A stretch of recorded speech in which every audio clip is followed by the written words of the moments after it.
Hi, I'm Tim O'Connell. I'm an emergency and trauma radiologist with the University of British Columbia. I'm here to talk today about region growing for CT image segmentation in Siemens Syngo.via.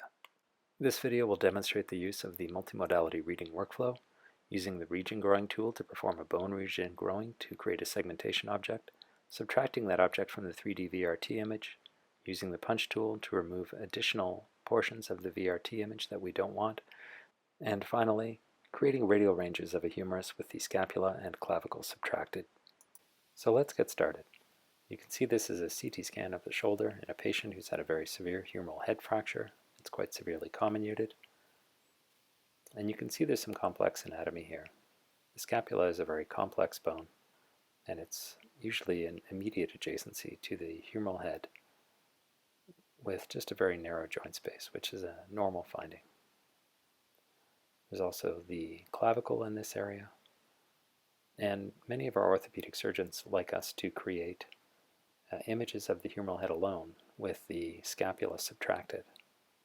So while we've used the punch tool previously to cut away parts of the 3D image that we don't want, we're just going to use a different tool today, the region growing tool, to show a similar but different way that we can achieve the same result.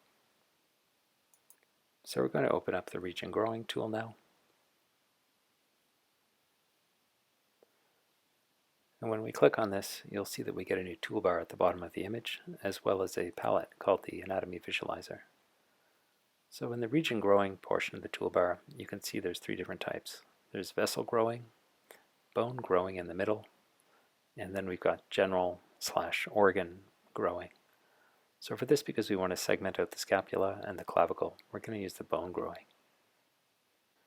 And all we have to do is click on the scapula or the bone that we want to grow the region in and hold down our mouse button. And if you watch in the 3D image in the lower left hand corner, we see that the scapula is slowly turning green, and it's really not spreading to any of the other bones. So that's it. As we scroll through, we can see we've basically selected the entire scapula here.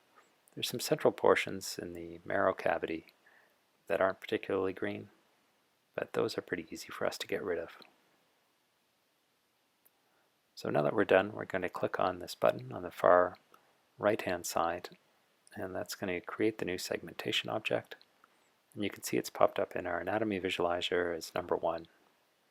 So let's now change that over to cut, and you can see in the lower right-hand corner that this has cut out the scapula from our 3D picture. Now the clavicle's still there, so let's just try this again. And we're going to click on the clavicle and grow another region. And again, you can watch the green grow through the scapula.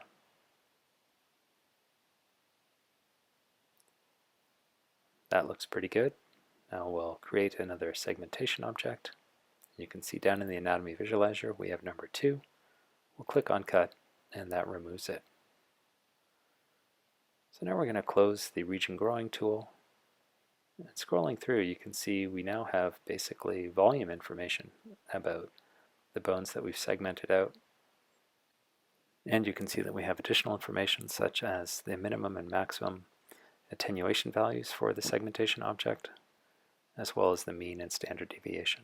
So looking at our 3D VRT image, we still want to cut away the rest of the scan. So we're just going to go down and use our punch tool. And again, we can just contour the area that we want to remove.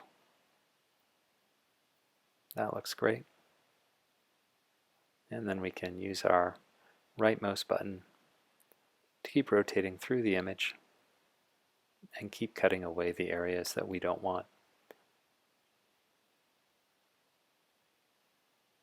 And I won't spend too much time on this, but you can see how better this 3D object looks before we create the radial ranges.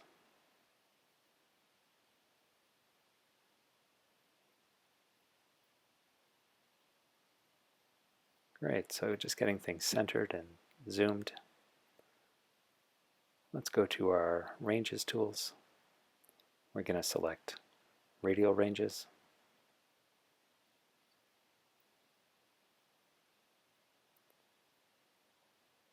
There we are. So Down in the lower left-hand pane, we're zooming in. And now we're going to center the range on the shaft of the humerus. Slightly rotate the humerus so we're looking straight down the barrel of the shaft. Now, this is definitely finer points, but we're going to move image number 1 around so that we're showing the humerus in the orientation that we want for the first image of the range. And then we'll just complete the range. That looks pretty good. Maybe zoom in a little bit more. Finally, high resolution is selected. We're happy with things. We're going to click Start.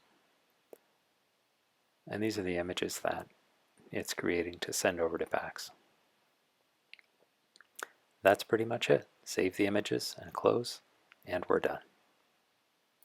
As always, thanks for watching.